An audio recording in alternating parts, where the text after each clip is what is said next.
Qui que vous soyez, quand l'appel de Dieu est sur vous, vous êtes appelés à vivre au milieu des gens incrédules. Au milieu des gens qui ne croient pas en vous. Au milieu des gens qui ne pensent pas que vous pouvez réussir. Au milieu des gens qui pensent que vous n'allez jamais faire quelque chose de bon. Au milieu des gens qui ne vous considèrent pas. Au milieu des gens qui ne vous respectent pas. Au milieu des gens qui ne sont pas capables de penser qu'un jour vous serez quelque chose. Ça fait partie du plan de Dieu. Est-ce qu'on peut attendre? Amen.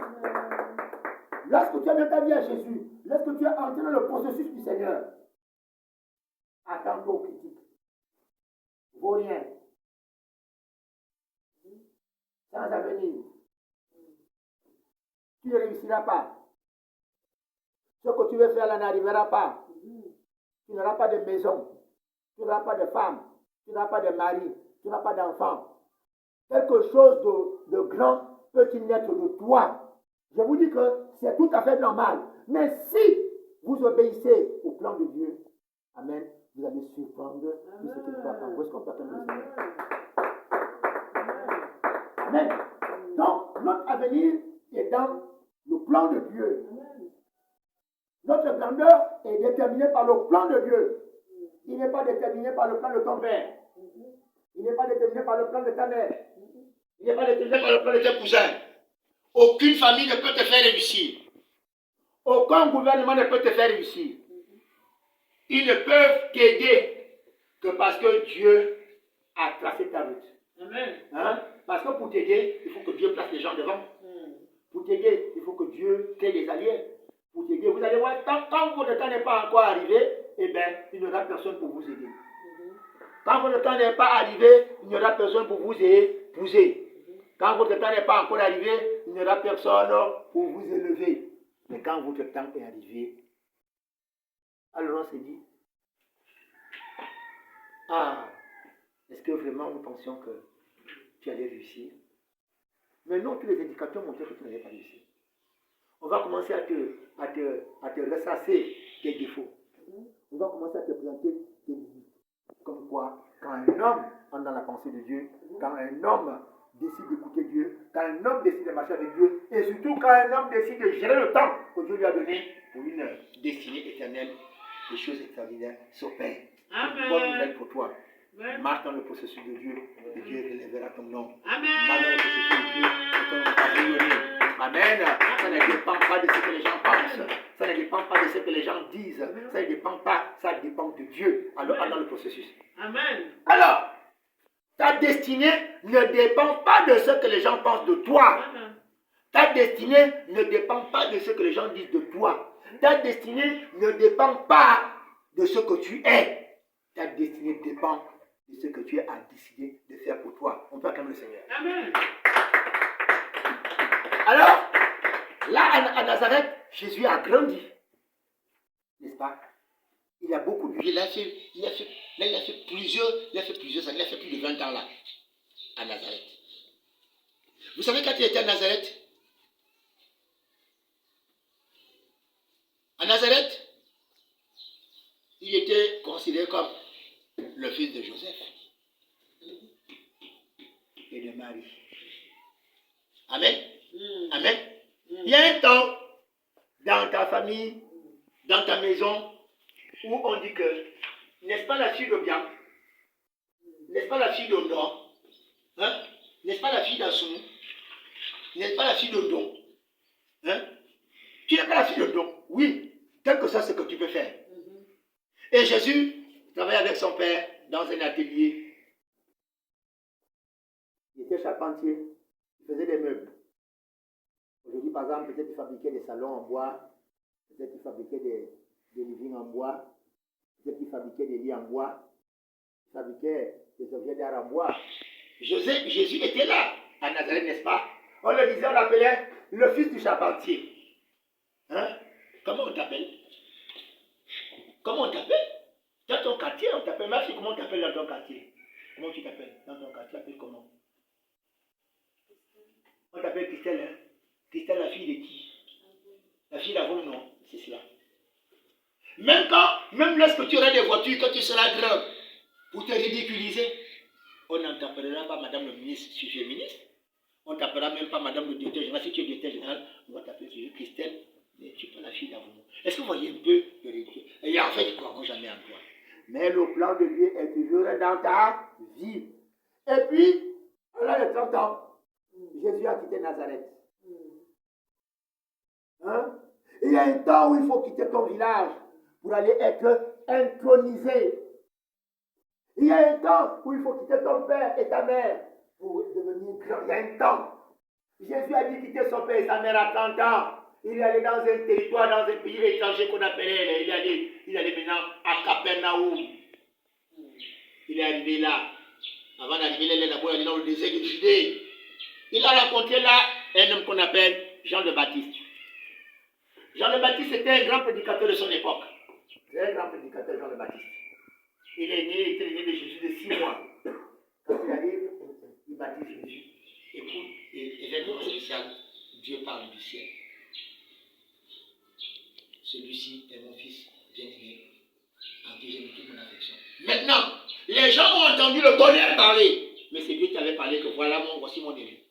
Amen.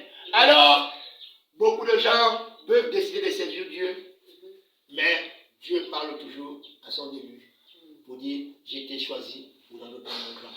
J'ai été choisi pour sauver les gens. J'ai été choisi pour prêcher l'évangile. J'ai été choisi pour aller de lieu en lieu. Jésus a dit à Nazareth, il s'est fait baptiser.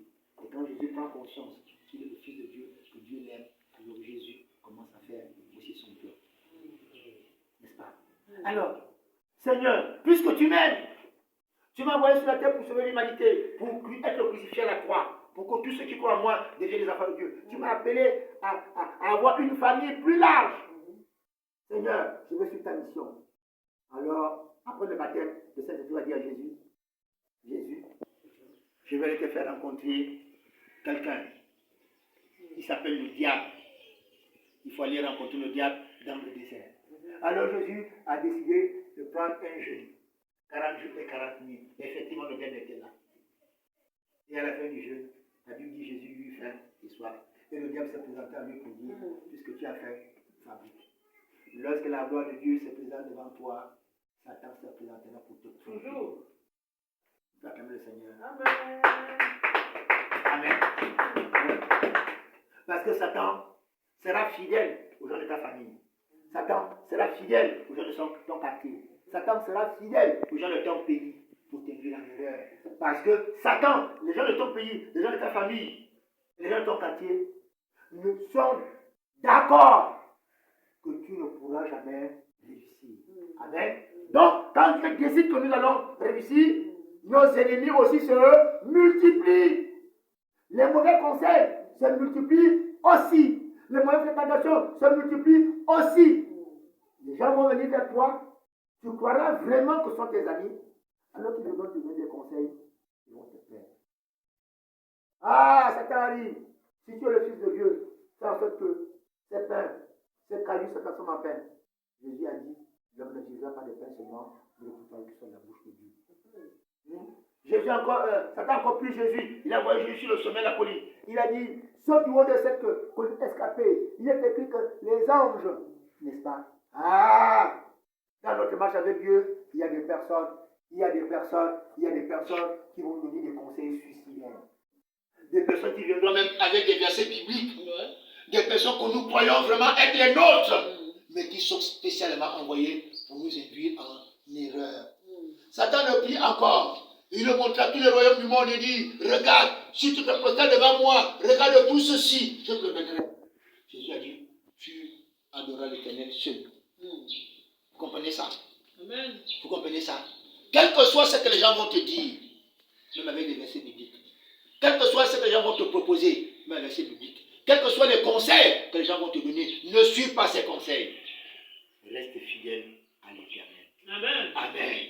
Amen. Reste fidèle à l'Éternel. Ne dis jamais, je vais servir comme tel. Non. Suis la pensée de l'Éternel. Et à la fin, Jésus a dit à Satan, retire-toi loin de moi. Satan s'est retiré, non. Et Jésus a commencé. Jésus allait maintenant à Capernaum. Et quand il est arrivé à Capernaum, il termine par là. Jésus a géré son temps. Il dit, il doit être grand, il doit aussi avoir une équipe. Alors il est descendu à Capernaum. Et là, il a trouvé ses deux premiers disciples, André et Pierre. Il a encore trouvé Jacques et Jean. Et Jésus a commencé à travailler. Est-ce que tu peux être cet après-midi? Est-ce que tu peux être André et Pierre? Ou Pierre? Est-ce que tu peux être Jacques ou Jean? Des personnes qui sont accompagnées, qui sont décidées à m'épauler, à me conduire, pour qu'ensemble nous puissions prendre la vie de Dieu, pour qu'ensemble nous puissions chercher les brebis perdus de la maison d'Israël. Amen. Vous êtes entrés dans la bergerie. Le plan de Dieu est pour vous. Maintenant, vous avez aussi la responsabilité, nous avons la responsabilité de partager ce plan de Dieu avec d'autres familles. Car n'oublions pas, on n'oublie jamais Dieu m'a trouvé. Je n'oublie jamais où Dieu m'a trouvé. Dieu m'a trouvé le problème. Dans les problèmes, dans les difficultés, dans les manquements. Et j'ai prié. Pendant la nuit, j'avais un petit testament de le Saint-Esprit s'est révélé à moi dans la nuit. Il m'a parlé. C'était le commencement de ma vie. Je n'avais rien, pas de quoi manger, pas de quoi me vêtir, pas de quoi m'habiller. Je n'avais pas de maison. Je n'avais qu'une chambre et une lit. Et je faisais mes études. Le Saint-Esprit entré dans ma vie. Il m'a conduit. Il m'a dit, il m'a conduit vers mon épouse. Il m'a dit, c'est